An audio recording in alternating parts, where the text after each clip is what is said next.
Hello everybody, Chris Profi, Musically Obsessed. Today I am ranking Pink Floyd's discography. Now I'm only going up to the final cut.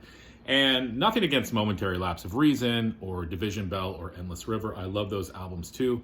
But I want to cover what I consider the classic years. Now, let me just tell you about how I got into Pink Floyd. It was around when Momentary Lapse of Reason came out. I mean, it was all over MTV. Learning to Fly and Dogs, and I was totally into it. And then I also at the time had Pink Floyd Relics, which is seen behind me here, this compilation, which had a lot of the earlier stuff, including like Interstellar Overdrive, which is a killer instrumental. So I had those two different sides of Pink Floyd as my first listens. I had Relics, which was the earlier stuff, and Momentary Lapse of Reason, which at the time was the newest record. But I was totally into Pink Floyd, the newer stuff and the older stuff, and I was on this search to seek out and listen to all of their other stuff. And talking to a friend of mine the other day, and I basically said that Pink Floyd, from the beginning for me, was more than music. It was almost like an experience. Whenever you would put on a Pink Floyd, or even now, whenever you put on a Pink Floyd record, it's an experience. I know I had my kids this weekend, and we were listening to Dark Side of the Moon last night. And it was the first time that they had ever listened to the album in full. And it was the first time that I had listened to the album in a long time. And I had forgotten how good the record was. I know that sounds funny to say, but I hadn't listened to it in a long time. And it definitely, took us, the three of us, we were playing Uno at the time actually, took us on a journey. So that kind of gave me the spark to do this video. So I want to rank the 12 classic albums. And just a word before I start here, I love all these records. So even though I'm, placing an album at 12 and placing an album at 1, I still like them all. And of course, these are my opinions. Yours are probably different than mine, which is a good thing. Would love to hear your, thoughts on this as well. So let's get into it. Coming in at number 12 is The Final Cut. And I'm sorry for any Final Cut fans out there. I really like this album as well. I just don't listen to it that often. There's some good stuff on here. It just compared to the other albums that I'm going to be showing today, I just don't pull this one out as much. And again, nothing against it. Your Post-War Dream is killer. I like Paranoid Eyes. The title track, The Final Cut, is great. Not Now John is a rocker. Just for me, the other albums rank higher. All right, so coming in at 12 is The Final Cut. Now, coming in at 11 is sort of a strange album, Amagama, because it's both live and studio. Okay, but there's something about this record. This was another earlier album of mine that I got. I remember, like I said, Momentary Lapse of Reason, Relics, and this kind of followed soon after. The live stuff on here is amazing. They do Astronomy Domine on here. Careful with That Axe, Eugene. Set the Controls for the Heart of the Sun and A Saucer Full of Secrets. And then the studio side is fun as well. And I'm sorry, Aaron Mutha Alamere. The thing that detracts it for me is the Several Species tune. I can't get into that song. Everything else, the studio side is a little disjointed, but there's still some good stuff on there. And like I said, the live is amazing. So Amagama coming in at number 11. All right. Number 10, an early album for Pink Floyd, Saucer Full of Secrets. Another amazing album. Look at the hype on there. You've got Let There Be More Light on here. Remember a Day, which is a beautiful song. Set the Controls for the Heart of the Sun. The bass line in that is killer. Corporal Clegg. The Psych tune, Saucer Full of Secrets. Seesaw and Jug Band Blues. I just don't think it's as focused as Piper. Piper will be coming later on in the list here, but still a killer record. Number 10, Saucer Full of Secrets. Now, number 9, Metal. Okay. Still need to pick this up on vinyl. What an amazing album. I mean, you've got One of These Days, A Pillow of Winds, Fearless, Saint-Tropez, and the phenomenal echoes. The thing that takes it away for me on this album is Seamus. I just can't get into the dog barking. I'm sorry. It's a pretty good tune. I wish they didn't have the dog. I understand why the dog's in the song. It probably would have ranked higher for me. I know that's a silly reason because the rest of the album is phenomenal. But coming in at number 9 is Metal. All right, next. Probably one of the most iconic covers ever. Number 8, Adam Hart Mother. This album has really grown in stature for me. It's the title track is amazing. I also love the second side as well. Alan's Psychedelic Breakfast is a strange song, but there's something about it that draws me in. I just love the orchestration of this album. It's overblown. I mean, bands nowadays would never do something like this, and this is why it was so... Plus, put a cow on the cover of your album. I mean, but it's Pink Floyd. So, what a killer record. Underrated. Number 8, Adam Hart Mother. Okay, number 7. Talk about Piper. Piper at the Gates of Dawn is coming in at number 7. Love this album. Of course, the Syd Barrett years. Lucifer Sam, Matilda Mother, Take Up Thy Stethoscope and Walk.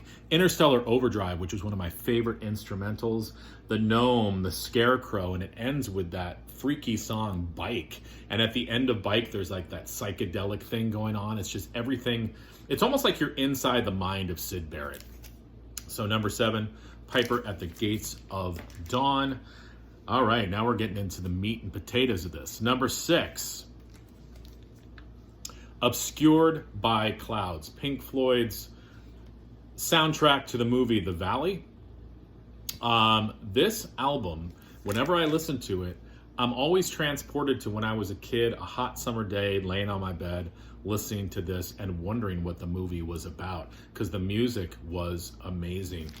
And to think that this was the album before Dark Side of the Moon. It opens up, which is kind of funny. It opens up with 2 instrumentals, Obscured by Clouds and When You're In, which is pretty quirky to do, I guess, because it's a soundtrack. They could do it, but it works.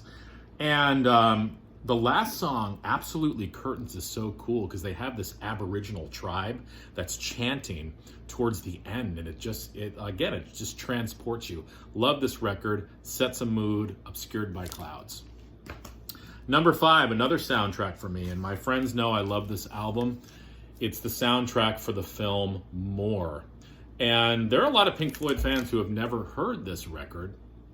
It's out there. It's a spacey record, but I tell you what, Cirrus Minor, amazing. The Nile Song, one of the heaviest tunes that Pink Floyd ever did. Green is the Color, a beautiful composition by Waters. You've got some cool instrumentals on here. And talk about setting a mood. This album definitely does. I would love to see this film as well. But yeah, ranks pretty high for me. Really, really connect with this record. All right. Number 4. I wonder what these are going to be. Wish You Were Here. Just a classic down to the cover of The Burning Man, right? What can I say about this album that hasn't already been said? Shine on You, Crazy Diamond. Welcome to the Machine, which is a killer tune. Have a Cigar. The song Wish You Were Here. And then, of course, it ends with Shine on You, Crazy Diamond. Amazing, amazing album. A kid in the 70s, I can just picture them listening to this, getting high, and, again, being transported. Number 3. And again, these last 3, I don't know. You ask me a month from now and it might be a little bit different. I'm probably going to piss people off. This is probably their number 1. But I'm putting Dark Side of the Moon at number 3. I love, love, love this record. As I said, I was listening to it last night. Talk about, sonically, the cover, the musicianship, the songwriting, it's all there. I just don't listen to it as much as the other two. I don't have as much of a connection to it as I do the other two.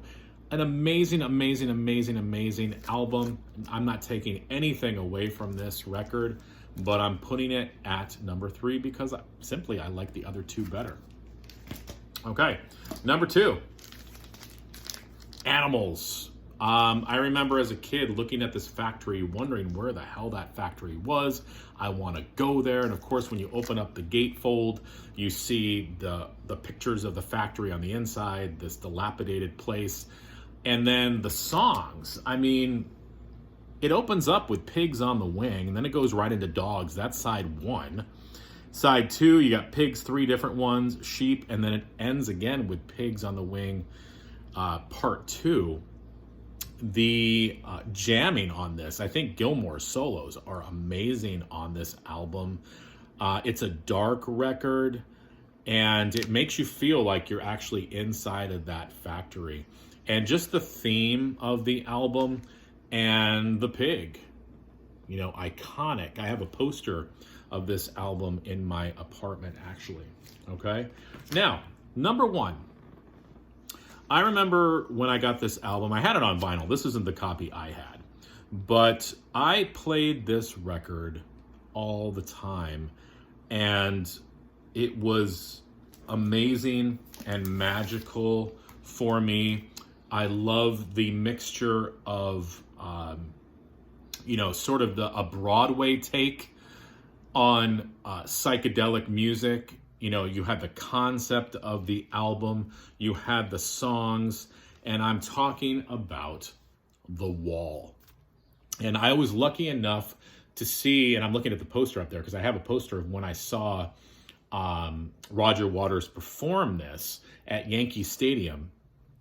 And it was The Wall. Like, they literally built the wall and, tore it down, did the whole thing with the airplane and all that.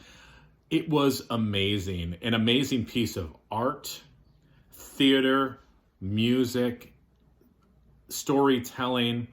It all comes together, and sort of like the Beatles' White Album, you get a lot of different styles of music on here as well. Just a masterpiece.